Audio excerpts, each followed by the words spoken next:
ئەمە بەشێکە لە دیمەنەکانی بەشداربووانی پرۆژەی گەورەی پێغەمبەران محەممەد درودی خوای لەسەر بێ بناسا. پیاوان و ژن و منداڵان بە دڵخۆشیەوە سەرقاڵی وەڵامدانەوەی پرسیارەکانن لەسەر کەسایەتی پێغەمبەری خوا درودی خوای لەسەر بێت. ئێمە نیشانەی ئەوەیە کە پروەردە ڕاست و ڕستمان وەرگرتە لەسەر دەستی ئەوانەی کە ڕێبازی پێغەمبەریان پێڕاو کردیە.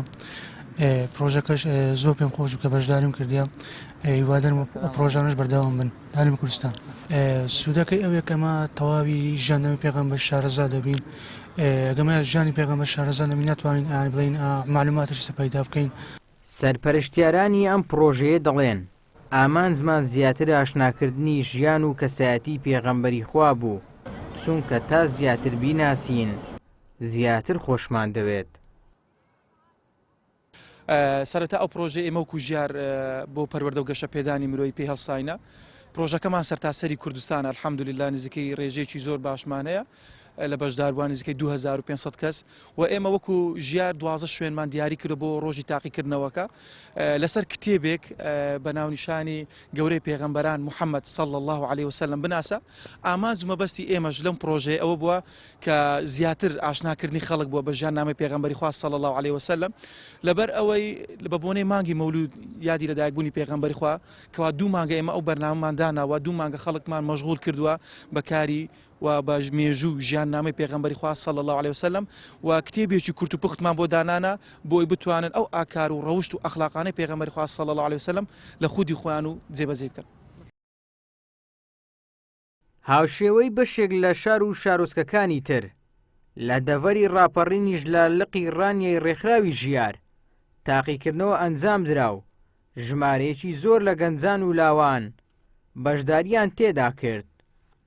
ئامانجی سەرەکیمان لەو تاقیکردنەوەیە ئەوەیە کە گەنجانمان ئاشنا بن بە ژیان و سیرەتی پێغەمبەری خوا صلی الله عليه وسلم بۆی بتوانن وەکو ئەو هەنگاوبنێن لە ژیانیاندا وەکو پێغەمبەری خوا صلی الله عليه وسلم مامەڵە بکەن لە ژیانی ڕۆژانەی خۆیاندا. ئەوە هەدەف و ئامانجی ئێمەی سەرەکیە لەو پرۆژەیە. سوپاس بەخوای گەورە پرۆژەکە بە جوانی بەڕێوە دەچێت ئێستا لە هەر هەموو لقەکانی کوردستان. سوپاس بخوا گەنجان و لاوانمان لە هەموو دەڤەرەکان هاتوون بەدەم تاقیکردنەوەکە و بە جۆش و خڕۆشەوە وە کتێبەکەیان بە تەواوی خوێندوتەوە.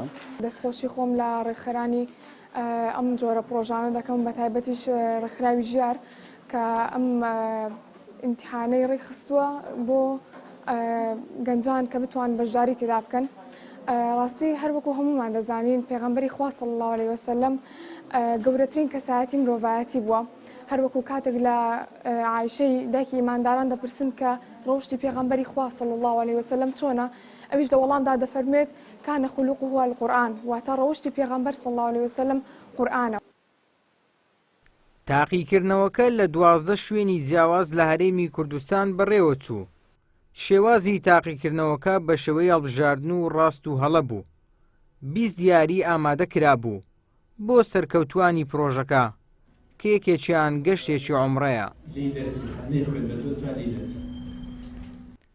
ئیبراهیم زیاد، کەناڵی ئاسمانی پەیام، هەولێر.